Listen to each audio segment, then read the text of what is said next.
Gecələr düşünməkdən yata bilmirsən. O tərəfə dönürsən, bu tərəfə dönürsən, gözünü yumursan, qoyunları sayırsan, 1, 2, 3, keçiləri sayırsan, gördün o da bəs eləmir, inəkləri sayırsan, toyuqları sayırsan, dovşanları sayırsan. Amma görürsən ki, yox, yata bilmirəm. Yata bilmirəm. Bu beynimizdə dolaşan min dənə fikirlə hara yatdırıq və necə yatdırıq, necə yata bilərik ümumiyyətlə. Nəysə, əgər bu vəziyyətdəsənsə, xoş gəlmisən. Bu gün bu mövzunu danışacağıq. Mən son dövrlərdə bir şey tapmışam. Özümü belə hiss eləyəndə, belə anlarda, belə bir şeylərdə hiss eləyəndə dərhal açıb bir video çəkirəm. Öz bildiklərimi özümə xatırladıram və eyni zamanda sizin üçün video çəkmiş oluram və ehtiyacı olanda kimsə girib baxır və bu onun üçün hansısa bir düşüncəsini dəyişir və daha yaxşı hiss eləməyə başlayır. Bu mənim üçün love, yəni. Ona görə tam olaraq elə bu mövzudan bir neçə şey danışmaq istəyirəm sizə. Madam ki, mən də çox düşünməkdən problem çəkirəm. Dünən saat 2-də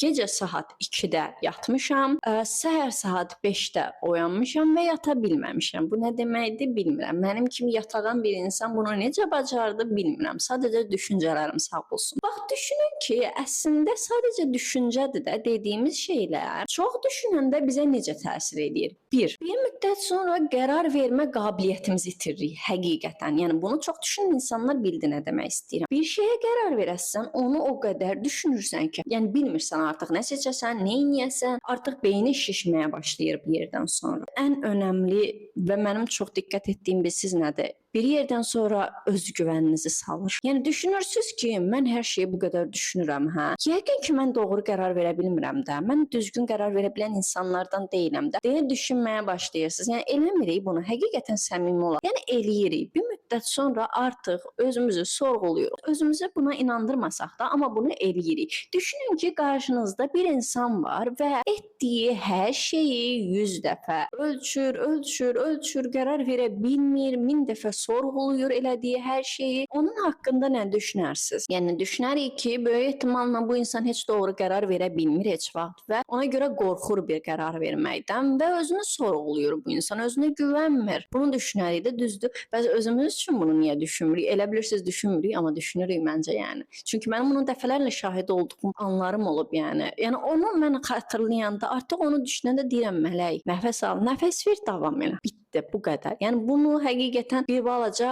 ayarlamaq lazımdır. İndi keçək bu çox düşünmənin qarşısını necə ala bilərik bu mövzuya. Mənim ən sevdiyim metodlardan biri budur. Bunu birinci deyirəm ona görə. Mən bunu həqiqətən çox edirəm və bu məndə çox işə yarayır. İnşallah ki, sizdə də ən az mənim qədər işə yarayar. Çünki bu sizdə işə yarasa, bunu özünüzə öyrətsəz, ondan sonra həqiqətən hər şey çox başqa cür olacaq. Siz nə edirsiniz? Məsələn, çox düşünürsən, artıq beynin çartlayır da düşünməkdən. Beyin artıq dözmür, error verir. Buralardan tüstü falan çıxır, yəni o dərəcədir. Bax, başlayırsan. 5, 4, 3, 2, 1, stop.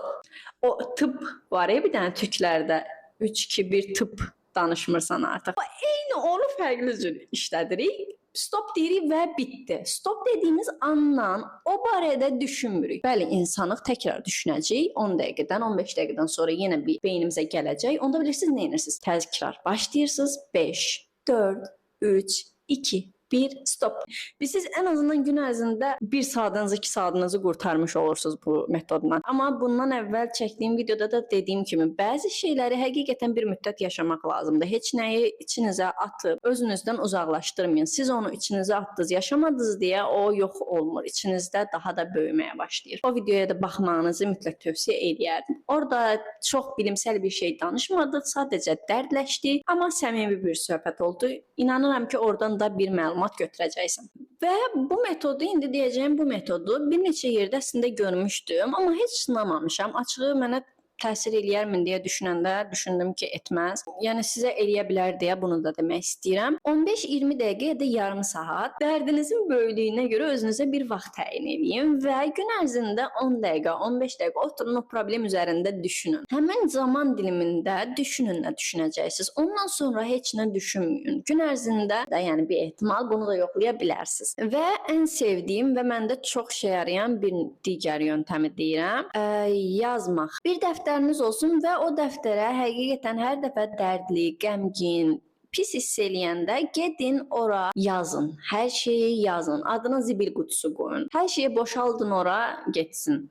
Yəni mümkünsə hətta sonra onu orada saxlamayın, cırın, atın. Yəni bu sizin öz xarakterinizə uyğun düzənlənməlidir. Çünki məsələn bəzi insan var ki, təkrar dönüb onu oxusa, özünü daha da pis hiss eləyəcək, təkrar onu xatırlayacaq və təkrar pis hiss eləməyə başlayacaq. Amma bəzi insan var ki, oturub düşünəcək ki, belə bir şey də olmuşdu. Mən bunu aşdım, mən bunun üzərindən gəldim. Yəni məsələn mən belə düşünən insanam, ona görə mən atmıram çoxunluqla. Hətta saxlayıram ki, baxanda bilirəm ki, yəni mən bunu keçdimsə daha nələri keçərəm deyə motivasiya oluram. Ona görə bunu tamamilə özünüzə görə ayar verin və orada bilirsiniz ən çox nə yazın. Məsələn mən bunu eləyirəm ki, bunu da sizə fikir olsun deyə deyirəm. Oturun yazın. Problem nədir? Problem budur.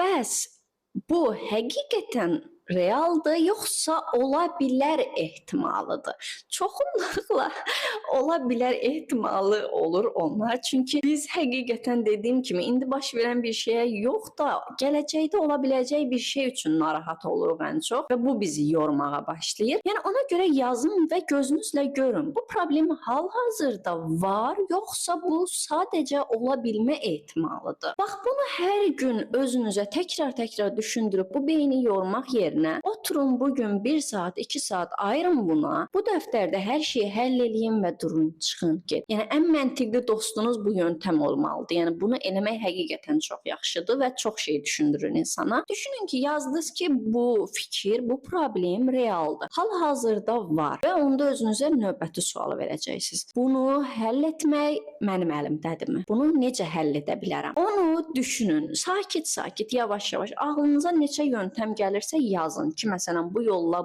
həll eləyə bilərəm və bitirin. Onun üçün ya hərəkətə keçin, ya da bitirin. Və ya deyək ki, yox, əslində bu problem hal-hazırda yoxdur. Sadəcə bu bizim gələcək həyəcanımız, gələcək qorxumuzdur. Onda da özünüzə bu sualı verirsiniz. Bu baş versə nə edərəm? Bitdi. Onu da yazdın, qoydun və bitirdin. Onu artıq düşünməyin ehtiyacı yoxdur. Çünki sən o problemi artıq tapdın və nə edəcəyini də planladın. Yəni artıq sənə nə lazımdır ki, o problemin var olması, o da var olacaqsa olacaq. Yəni o sənin istəyib istəməməyində deyil. Var olacaqsa olacaq və sən ona fikirləşdiyin addımı ataraq onu həll eləyəcəksən və ya həll eləyə bilməyəcəksən. Bu qədər net, yəni bu qədər özünüzü yormayın həqiqətən. Mən bu yöntəmi çox istifadə edirəm və çoxunluqla həqiqətən məndə işə yarayır və məndə çoxunluqla gələcək qorxusu olur və çoxunluqla ətrafımda bunu tövsiyə etdiyim insanlarda da gələcək qorxusu olur. Biz insanlar həqiqətən indi də yaşamırıq. Tək problemimiz budur və mən bunu çözəcəm. Mən bunu çözəcəm və sizə də deyəcəm. Arxayın ola bilərsiniz. Və bir də özünüzə qətiyyən bunu eləməyin. Gün ərzində hər dəqiqə mən artıq daha çox düşünməyəcəm. Mən artıq daha çox düşünməyəcəm deyə düşünməyin. Pəmbə fil deyə bir şey, yoxsa mor fil idi. Nəsə belə bir şey var, deyir ki, pəmbə fil düşünmə. Sən artıq pəmbə fil düşünürsən və onu yayındıra bilmirsən. Yəni mən sənə onu düşünmə dedim, amma sən onu düşündün. Bax, yəni tam olaraq beynimiz belədir. Nəyi çox təkrarlasaq, onu daha çox düşünürük. Ona görə çalışın, anda qalın. Bu dediyim metodlardan özünüzə hansı uyğun gəlirsə onu istifadə eləyin və həqiqətən hər şey olduğu kimi qəbul eləməyə çalışın. Özünüzü bəzən o anda qoymağa icazə verin. Rahat olun, o anı yaşayın. Çünki bu həyatda bütün hisslər bizim üçün var, bütün hisslərin öz gözəlliyi var, pisi və ya yaxşısı yoxdur. Ümumi olaraq qısa şəkildə bu cür özət keçə bilərəm, daha videoda çox uzun olmasın deyə burada keçəcəm. Özünə çox yaxşı bax, yoluna işıq olma diləyi ilə. Ümid edirəm ki, bu video sana faydalı olacaq. Əgər faydalı oldusa bəyənməyi, kanalıma abunə olmağı unutma. Özünə çox yaxşı bax. Səni çox öpdüm. Hələlik.